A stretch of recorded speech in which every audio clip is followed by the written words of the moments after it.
Hello दोस्तों, स्वागत है सभी का। दोस्तों, एक काफी न्यूज वायरल हो रहा है, वो है सरकारी नौकरी के साथ दूसरी परीक्षा देना होगा मुश्किल। बिहार सरकार के द्वारा आपको जो अटेम्प्ट है वो लिमिटेड किए गए। ठीक है, एक्चुअली यहाँ बात कहाँ से निकली?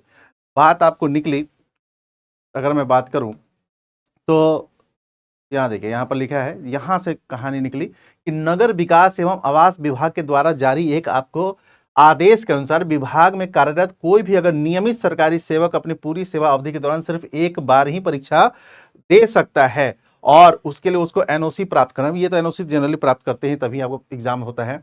इसका सीधा मतलब है कि अब बार बार जो परीक्षा में बैठते हैं अब वो नहीं हो पाएगा। अब यहां पर है कि ये क्या सभी विभाग को लागू कर दिया गया है? नगर विकास एवं आवास विभाग ने तो एक लेटर जारी कर दिया है और चूंकि अब बिहार सरकार का ही है तो इन्होंने अपना एक लेटर तो जारी कर दिया है कि भाई, और इन्होंने कल ही जारी कर दिया और कह दिया कि तत्कालिक रूप से आपको ये प्रभाव भी हो गया है। ठीक है, तो नगर विकास एवं आवास विभाग के द्वारा ये जो जारी किया गया है इसमें एक गंभीर मुद्दा यह हो गया है कि आपने अटेम्प्ट एक कर दिया। अब बिहार सरकार को क्लियर करना चाहिए कि क्या ये सभी विभाग के लिए लागू किए हैं, क्या पार्टिकुलर कुछ विभाग के द्वारा यह निर्णय लिया गया है, या बिहार सरकार के द्वारा सभी विभाग के लिए किया गया। ये तो एक डिसीजन इनको बताना पड़ेगा और क्लियर करना पड़ेगा इन चीजों को, क्योंकि इस चीज को लेकर बच्चों में काफी ज्यादा आपको एक असंतुष्टि का भाव है। रीजन ये है, सिंपल सा चीज है कि जनरली देखा जाता है कि कई बच्चे क्या करते हैं कि पहले ग्रुप सी वगैरह का एग्जाम देते हैं और निकाल देते हैं। उसको करने के बाद थोड़ा सा इकोनॉमिकल स्टेबिलिटी आ जाती है, उसके बाद ये लोग आपको एग्जाम देते हैं बीपीएससी वगैरह का। तो यार ये तो कहाँ से न्याय संगत है कि कोई बच्चा अगर कुछ एग्जाम की तैयारी कर रहा है, मान लो कि बीएसएससी कहीं कर रहा है या अगर दरोगा कहीं कर रहा है, सिपाही कहीं कर रहा है, तो उसको अपने आगे बढ़ने के लिए सिर्फ एक अटेम्प्ट मिलेगा। इनका कहना है, मैं एक प्रवक्ता के बारे में सुन रहा था, आज मैं देख भी रहा था इस न्यूज को क्योंकि बहुत वायरल भी चल रहा है। तो इनका कहना है कि सुनिए, ये निर्णय इसलिए लिया गया है क्योंकि लोग क्या करते हैं कि सरकारी जॉब में आ गए और लगातार एग्जाम देते रहते हैं, इससे कार्य बाधा होती है, मतलब कि जो कार्य होते हैं विभाग के उसमें काफी डिस्टरबेंस आता है।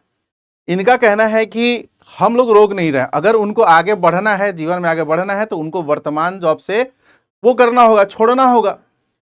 तो यहां पर यह बहुत ही गंभीर मुद्दा है कि यह क्यों लिया गया फैसला। लेकिन एक चीज तो है, यहां पर साफ साफ कहा गया कि आपको जो एनओसी लेने के बाद एक बार ही परीक्षा की अनुमति दी जाएगी, ओनली वन टाइम। अब सरकार को डिसीजन लेना मतलब ये बताना पड़ेगा कि ये सभी विभाग में लागू कर दिया गया है और किया गया है तो कब से किया गया, तात्कालिक रूप से प्रभावित हो गया है कि आगे आने वाले समय से प्रभावित होगा आपको। ठीक है, ध्यान रखिएगा। अब इस चीज को लेकर देखो, मेरे अकॉर्डिंगली ऐसे चीजों पे बैन करना चाहिए, जैसे मान लो कि कोई डीवाईएसपी है और उसको अपने पद के लिए एसडीएम का दे रहा है, उनको लिमिट करो ना, वो तो ऑलरेडी पहले से ही अच्छे पोस्ट पे है ना। कोई राजस्व अधिकारी है वो आपको और थोड़ा सा बेहतर, तो उनको लिमिट कर दो क्योंकि वो ऑलरेडी बीपीएससी क्वालिफाइड है और बहुत अच्छे पद पे हैं, ऑलरेडी अच्छे पद पे हैं।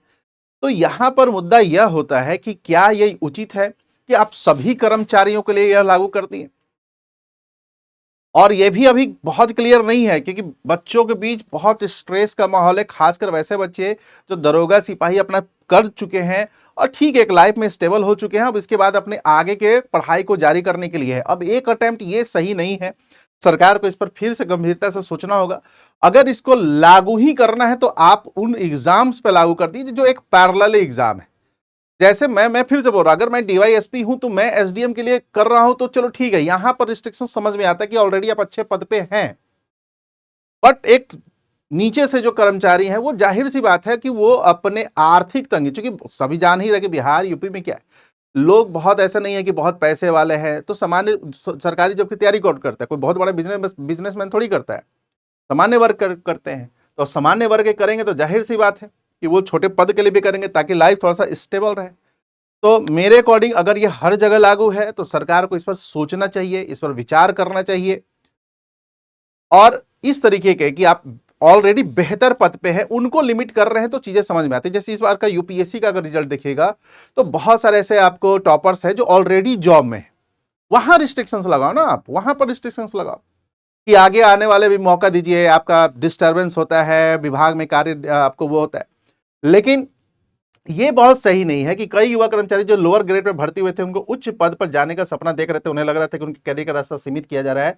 तर्क है कि लोकतांत्रिक व्यवस्था में सबको प्रगति करने का अधिकार, जाहिर सी बात है ये कंट्रोवर्सी होगी, ये आपको मुद्दा उठेगा, इसलिए सरकार को थोड़ा सा इस पर क्लियर आपको बताना चाहिए कि आखिर है ये क्या चीज, क्योंकि ये सिर्फ अभी ये जो मुद्दा आया निकलकर वो एक लेटर के माध्यम से है। उस लेटर में और वो लेटर किस विभाग का था, तो नगर विकास एवं आवास विभाग का वो लेटर था, और वहां पे इन्होंने कहा कि ये तात्कालिक रूप से प्रभावित हो गया है, मतलब कि अब आपको अप्लीकेबल हो गया। अब बताना है कि भाई ये सभी जगह है, क्लियर कर दीजिए, क्योंकि ये मुद्दा बहुत ही ज्यादा आपको बढ़ सकता है, और ये मेरे अकॉर्डिंग बहुत सही चीज नहीं है कि केवल एक अटेम्प्ट तक आप सीमित कर रहे हैं किसी को अपने लाइफ में आगे बढ़ने का।